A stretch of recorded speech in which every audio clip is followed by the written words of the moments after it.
Yo verdaderamente en este momento quisiera presentarles toda la experiencia que he tenido, porque la experiencia que he tenido es en el campo, con los recursos naturales y con la gente, con las poblaciones. Esto es. Entonces,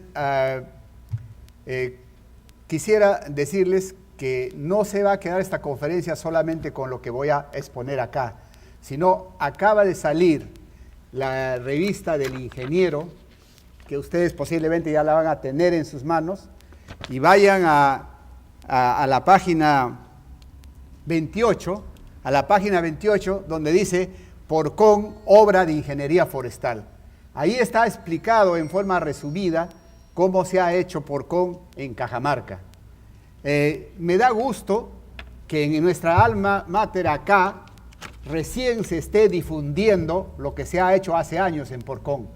Lamentablemente, el trabajo de tantos ingenieros forestales, ingenieros agrónomos, ingenieros agrícolas, porque no fueron solo forestales los que hicieron Porcón, sino fueron todos ellos, se haya quedado solamente en la historia de ADEFOR y SICAFOR Cajamarca y no se haya difundido en todo el Perú.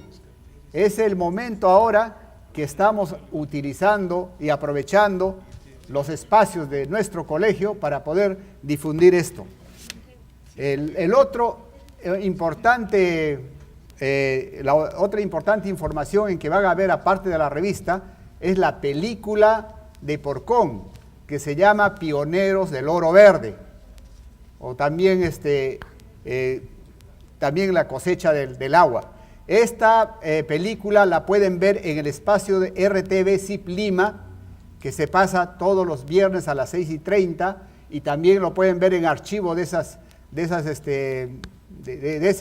espacio, el link verde forestal, donde pueden observar la película completa.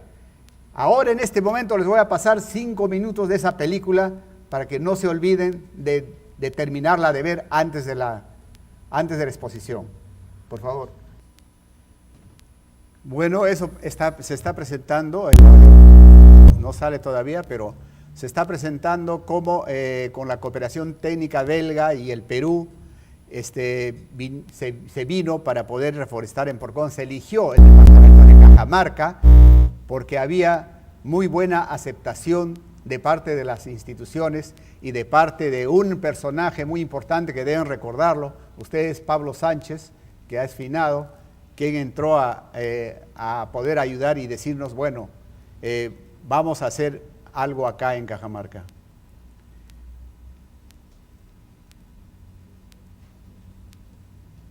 Los cooperantes, como el que ven ustedes, Charles Cartón,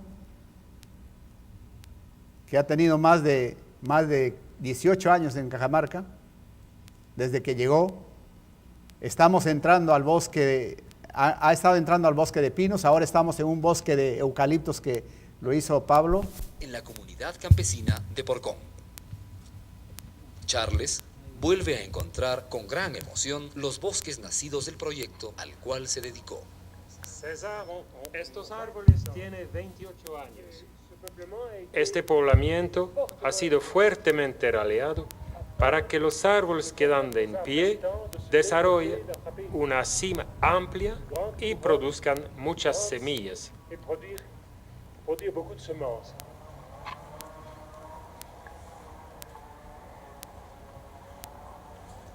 Alberto Herrera es amigo de Charles. Nació en la comunidad de Porcón, allí donde las primeras plantaciones forestales fueron instaladas. Conoció la vida dura en la jalca sin árboles. Desde su adolescencia trabajó como obrero forestal con Charles. Hoy día visita a su mamá, campesina apegada a la tradición del campo. Ella vive de manera un poco menos rudimentaria que en el pasado. Más antes no podíamos ni calentar agua porque no había leña. Desde generaciones, la familia Herrera forma parte de la comunidad de Porcón. El bosque ha cambiado su vida. Bueno, me dices que el hecho de que no tenías la leña cerca, entonces tenías que irte más allá. Sí, más lejos. ¿Y ahora qué piensas? O sea, que ahora ya tienes leña cerca de la casa y ya... Cerca de la ya casa, no. sí, ya no traigo desde la banda, ya no traigo. cambiado. Antes había mucho frío. Mucho frío, mucho Ya. aire, pues. Uy, ya no, pues. Ya, Antes entonces, hace frío, pero ya poco. ha cambiado el clima. Antes de las plantaciones forestales, los paisajes se veían así. Todavía se los puede observar en cualquier parte de la Jalca. La comunidad de Alberto vivía pobremente de la ganadería. 13.000 ovinos pastaban en las 13.000 hectáreas de la comunidad. Algunos pastores conducían los rebaños. El ichu, un tipo de hierba dura que cubre la Jalca, debía regenerarse con fuego para obtener un pasto suave.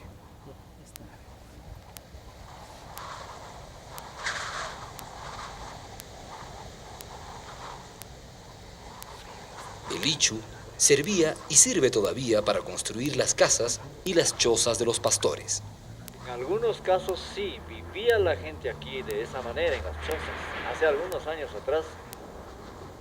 Hoy día las viviendas son más confortables, pero allí donde no se plantaron árboles, las condiciones de vida continúan siendo duras como antes.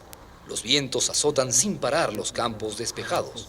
Los habitantes deben caminar kilómetros para juntar escasos fajos de leña que deberán usar con mucha prudencia para cocinar los alimentos. La papa, la perla de los Andes, se cultiva en las pendientes. En ausencia de heladas, su rendimiento máximo es de 3 toneladas por hectárea, pero muchas veces las lluvias erosionan los suelos y se llevan los cultivos desprotegidos. Antes no, Sí. cuando no hay árboles era todito despejado, así los cerros. La mayor parte de la Jalca de los Andes muestra todavía... Muy bien. Eso es la realidad que encontramos en el año 1970. Este paisaje. El año En estas 1970, condiciones esa es la extremas realidad que llegaron al encontramos. Perú los primeros Y cooperantes belgas aunado a esa al realidad, inicio de los años 70. estaba la Sus población que no objetivos, quería árboles. por encontrar nada del mundo. soluciones ¿Por qué? para la forestación. Porque quería el Con la pasto ayuda de para los su ganado. ingenieros y técnicos peruanos, El pasto para los su ganado cooperantes era se inspiraron muy en los importante paisajes para europeos para crear bosques en los Andes. En Europa estábamos familiarizados Entonces, con ¿qué el pasó? paisaje forestal. Nosotros donde tuvimos se que ir a alternan convencerlos bosques. para poder hacer la plantación. Ahora, ¿por qué le he llamado obra de ingeniería forestal? Porque nunca hasta ese momento utilizamos la ciencia y la tecnología para plantar árboles. Solamente la buena voluntad. La buena voluntad, el esfuerzo y el sacrificio de los campesinos para hacer el cuerpo de paz, el PRA, la reforestación comunal, pero nunca aplicamos realmente la ciencia forestal para poder hacer una plantación. Cuando llegamos a Porcón, lo que veíamos era una parte completamente libre, todo estaba completamente libre, y queríamos hacer esto en todo sitio. Y así empezamos. Y empezamos con 3 especies de pinos, que fueron elegidas después de una ardua investigación de 5 años, y luego también hemos introducido, donde se debería poner, o no introducido, sino mantenido, el polilepis, ¿no? Como ya dijo mi colega forestal Llerena, nosotros ¿qué tenemos cuál es la situación en todas las cuencas altas? En las cuencas altas tenemos oportunidades para poder manejar las cuencas, hay suelos forestales, hay recursos forestales, se puede entrar con camélidos, se puede hacer agroforestería y tener hongos comestibles, se puede hacer turismo, todo esto se puede, hay muchas oportunidades que no las aplicamos integralmente. Siempre queremos solamente reforestar para madera y se acabó. Tenemos, ¿qué limitaciones tenemos? Esta frase es muy importante respecto a la conferencia anterior. Ustedes han escuchado el flujo base y el flujo tormenta. El flujo base es lo que se mantiene el río después que vienen las lluvias. El flujo tormenta es cuando vienen todas las lluvias y vienen los huaicos. ¿Qué es lo que pasa? Que el agua se fuga en enero, febrero y marzo. Se va, no lo puedes agarrar. Enero, febrero y marzo llega hasta el mar. Llega hasta el mar. Y nadie se preocupa que debe aguantarse esa velocidad. aguantarse la velocidad y el agua debe bajar suave por la superficie, debe bajar mucho más suave por debajo de la superficie con la infiltración y así se puede tener capacidad de campo y se puede tener mejores suelos forestales y agrícolas.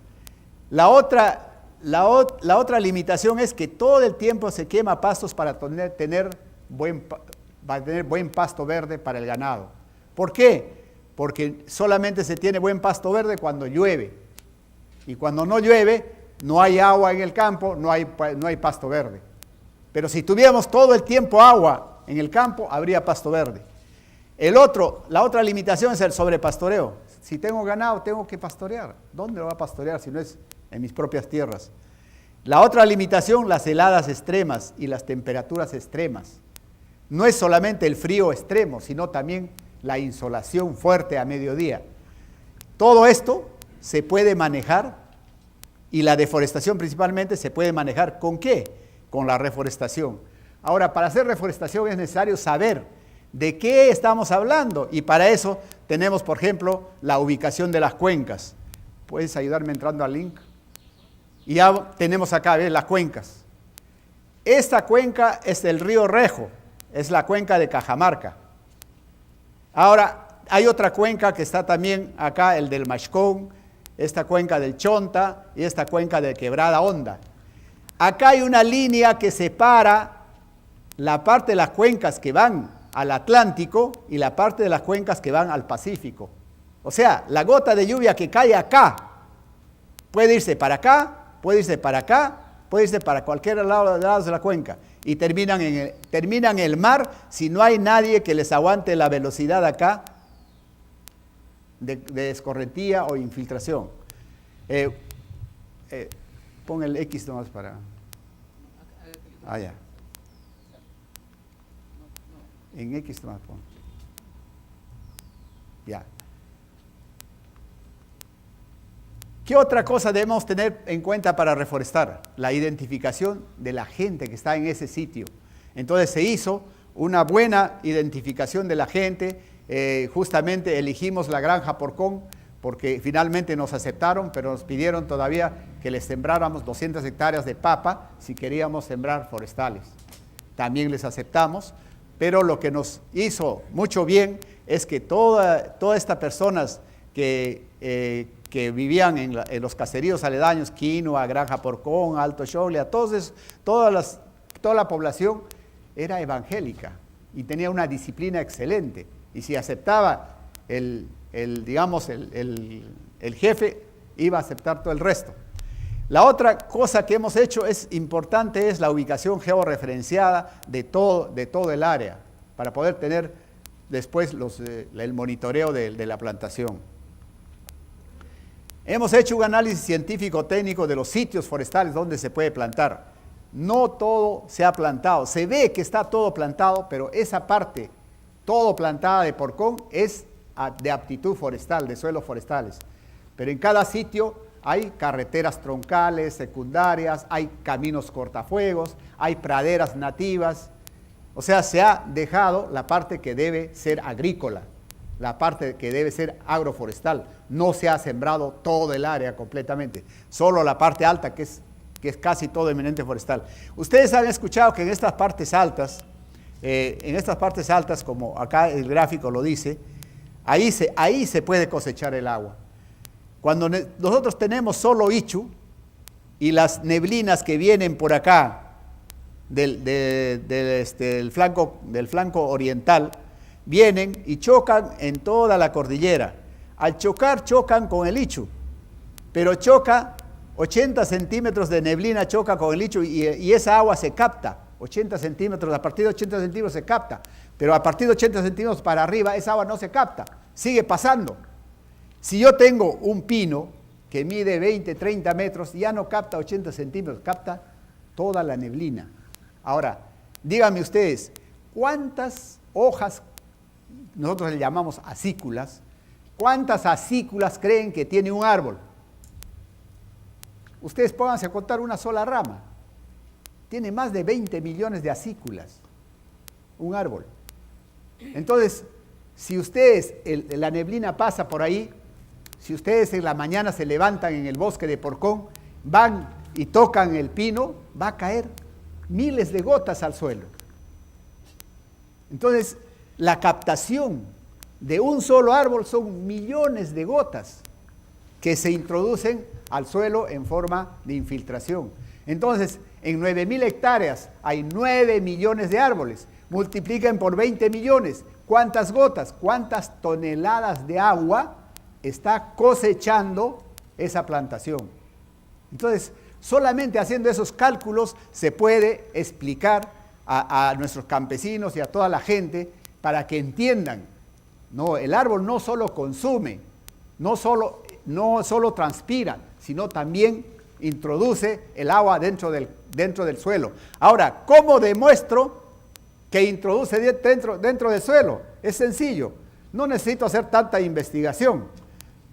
Yo, por ejemplo, cuando digo que cosecha el agua, ya les he explicado cómo sería la cosecha de la neblina, aparte de la precipitación que también lo introduce. ¿Qué pasó del año 70 que hemos visto en la película? El año 70 encontramos todo Ichu y abajo encontrábamos la capacidad de campo de 6, 7 cabezas de ganado o media cabeza de ganado por cada hectárea, ¿no? Media cabeza de ganado por cada hectárea. ¿Cuánto de papa producían en ese año? 3 toneladas por hectárea. ¿Por qué? No había agua. El agua se había fugado, se escapó el agua. No lo encerraron en una cárcel, se escapó, simplemente se fugó. En enero, febrero y marzo se fugó el agua. Pero cuando empieza el agua a ser aguantada y retrasada en su fuga, en Porcón se crea una capacidad de campo. Ya el dedo puede entrar tranquilamente en el suelo. Cuando nosotros llegamos al año 70, el dedo no entraba al suelo. No entraba en época de verano. En época de enero, febrero y marzo sí entraba. Pero en época de verano no entraba. Entonces, había capacidad de campo. Entonces empezaron a sembrar también la parte agrícola. Entonces, por eso ahí se dice que se está cosechando agua. Estas son la caracterización del suelo, la profundidad, el pH. El pH es bastante ácido. Ahora me dicen que las plantaciones de pino acidifican el suelo. El año 70 eran los mismos parámetros que acá ustedes ven, 4 a 4.5. Y ahora en las plantaciones está 4 y 4.5. Siguen siendo ácidas, pero el pino se maneja muy bien en este tipo de suelos. Ahora, ¿en qué tipo de plantación hemos hecho? Solo en secano, no hemos regado. ¿Por qué no se riegan plantaciones en muchos sitios? Porque no hay agua. Pero ¿por qué el árbol subsiste a pesar de no tener riego? Porque también capta agua. Y justamente capta agua del ambiente. Entonces, todas esas cosas nos dicen que es importantísimo la reforestación para captar el agua. Estas áreas que se han estudiado son en toda esta área, sí, al link.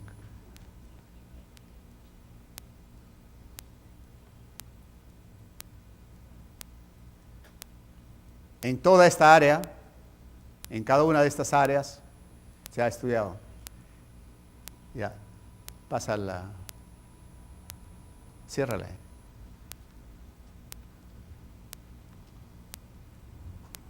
Después de haber estudiado todo eso, se ha hecho el plan, la planificación de la plantación, pero previamente hemos identificado qué es lo que vamos a resolver, porque no podemos hacer una plantación así por así, también tenemos que saber qué es lo que vamos a resolver. Entonces, ahí teníamos que resolver la modificación o el deterioro del ecosistema natural de las áreas, acá dicen de las áreas no minadas, porque también hay la minería que ha digamos, intervenido, hay muchas áreas. Esas áreas no serían reforestadas, serían revegetadas o recuperadas. Pero ahí no está la plantación de Porcón, sino está fuera de esta área de minería.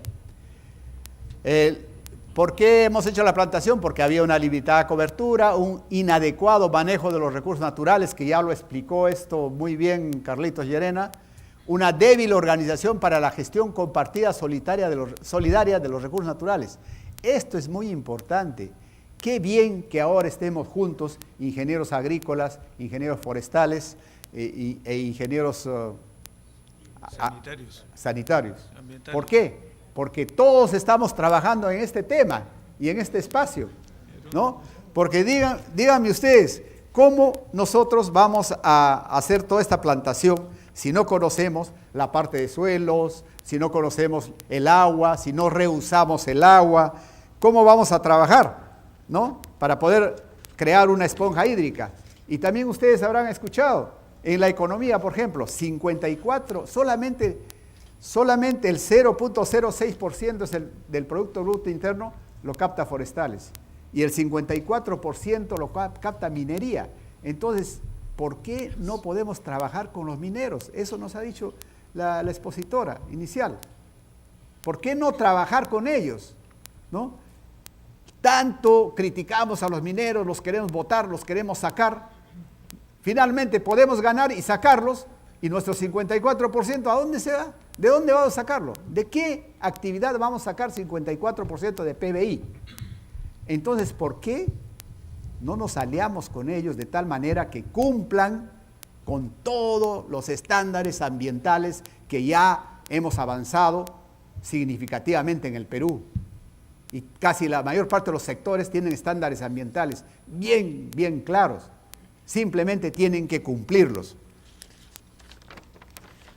Ingeniero Caña, 3 minutos. Bueno, los 3 minutos van a servir para decir que no podemos nosotros hacer este tipo de trabajos. Ya no funciona el... Allá. Los objetivos sería forestar, y acá ven todo el árbol de objetivos que derivaría en un marco lógico y que nos dio, la primera actividad que hicimos fue la de producir plantones. Y ahí tienen ustedes el vivero del tinte que ha producido para los 9 millones de árboles que hay en Porcón. El rejo, que ha producido especies nativas. Acá el pino, acá especies nativas. Tenemos Cochamarca, que ha abastecido también por la cantidad de plantas que necesitamos urgente. Y otro vivero que hubo, la Extrema, ¿no? Luego hemos visto todos estos temas durante la plantación, las características del plantón, el calendario, el transporte, la protección, y todo eso. Tengo fichas per link, pero ya no hay tiempo. Y acá tenemos ya las plantaciones que se han hecho después de Porcón, alrededor Porcón. Estas plantaciones ya son por los propios campesinos, ya no han hecho ingenieros forestales, han seguido el ejemplo. Este también ha seguido el ejemplo. Miren, a tal punto que se ha rodeado de árboles completamente. Pero sin embargo, acá tiene área de pastoreo que con pequeña área y con gran producción de pasto sostiene las 30 vacas que antes lo sostenía con tremenda área, donde había media cabeza de ganado por vaca, por hectárea. Esas son las superficies cómo se reforestó, los bloques. Estos fueron los bloques, o sea, ¿qué bloques reforestar? O sea, no hemos trabajado la reforestación así, sino trabajamos haciendo que cada bloque sea diseñado. A ver, éntrame al link al block 1. Block 1 dice. Ahí. Así se diseñó la plantación. Dónde se debe plantar, dónde se queda agricultura, dónde se queda la parte de pinos pátula, pinos radiata. A ver, aumentale acá, aumentale bueno, después, porque se dan los minutos. Ya, ciérralo. Bueno, así se ve en todos los bloques. Después, esta parte es lo que ha faltado en la plantación de Porcón. Y esta parte era muy importante. Nosotros, si bien es cierto, protegimos las plantaciones, hicimos las barreras vivas, la infiltración, las fajas cortafuegos, los recalces, la poda. Esto faltó. Poda de plantaciones y raleo de plantaciones. La situación de la plantación de Porcón, en muchas partes, el 70% está así, sin raleo. Ya ha crecido por su cuenta y realmente no ha crecido muy bien. Y en las partes que se ha hecho manejo, raleo de plantaciones y poda, miren cómo ha crecido y mucho mejor. Ha permitido también que salga más pasto y otras actividades complementarias como los hongos y todo eso. La otra cosa es la gestión. Tiene que haber una gestión social muy importante para que no pase lo que ahora está pasando en Conga. Una capacitación a todo nivel, desde los ejecutivos, porque a veces los ejecutivos toman las decisiones sin consultar a sus bases. Entonces, para que no pase eso, es mejor que también los ejecutivos tengan el conocimiento de la importancia de lo que es la actividad que estás promoviendo. La asistencia técnica que no debe faltar y la participación de la población mediante comités y la organización familiar para el manejo de esta plantación. Otra cosa es la inversión forestal y otra cosa son los costos unitarios, que ya no voy a entrar, pero todo esto se ha manejado y justo se ha manejado con pasto y plantación. ¿Por qué? Porque pasto era la actividad principal de Cajamarca y no se le puede quitar la actividad principal a la gente que va a hacer forestales. Entonces, acá tenemos que hacer una integración total para poder tener éxito. Y miren, habiendo hecho el pasto, el TIR sale 13.14% positivo. Pero si no hiciéramos pasto, saldría 17%. Pero si no hiciéramos pasto y no hiciéramos plantaciones, las plantaciones no progresarían porque se quemarían, se sobrepastorearían y nunca saldrían las plantaciones de pino que ustedes han visto. Tiene que haber un cronograma de desembolso, una matriz, un calendario forestal. Todo esto se ha hecho y porque se ha hecho todo esto es que tiene éxito la plantación de Porcón. Y en todos los proyectos deberían de cumplir con estas cosas que es ingeniería forestal, ¿no? La viabilidad técnica ahora en Cajamarca tiene más de 30 años. Es decir, una viabilidad social que hay que trabajarla todavía y una viabilidad ambiental que hay que difundirla para cambiar de lo que antes era y a lo que es ahora la población de Porcón. Imagínense la calidad de vida que tienen ahora. Miren, esta es una foto bien clara. Tú proteges esto y acá está la esponja, acá está la captación, la cosecha de agua y estos suelos van a producir como esta fotografía que está al costado. Esta es una realidad peruana, una realidad que la puedes palpar y que la puedes visitar. No es bibliografía, no es invención, no es una realidad traída a otro sitio, es de acá y necesitamos difundirla. Y yo creo que el último pedido que hago a la audiencia es que cada uno de ustedes vean la película, lean la revista y sean ustedes los que difundan y multipliquen estos conocimientos y estas ideas para que nuestro Perú tenga más plantaciones para captar agua y estemos junto con los agrícolas protegiendo los sistemas de irrigación, protegiendo los reservorios y haciéndolos sostenibles para todo el tiempo. Porque si no hacemos plantaciones van a tener agua enero, febrero y marzo. Y después se van a abandonar los canales de riego y se van a abandonar los reservorios, como en muchos sitios donde ahora Pronamach dejó, ahora van a tener que volver a hacer. Si hacen reservorios, canales, más esto, van a estar como Porcón. Muchas gracias.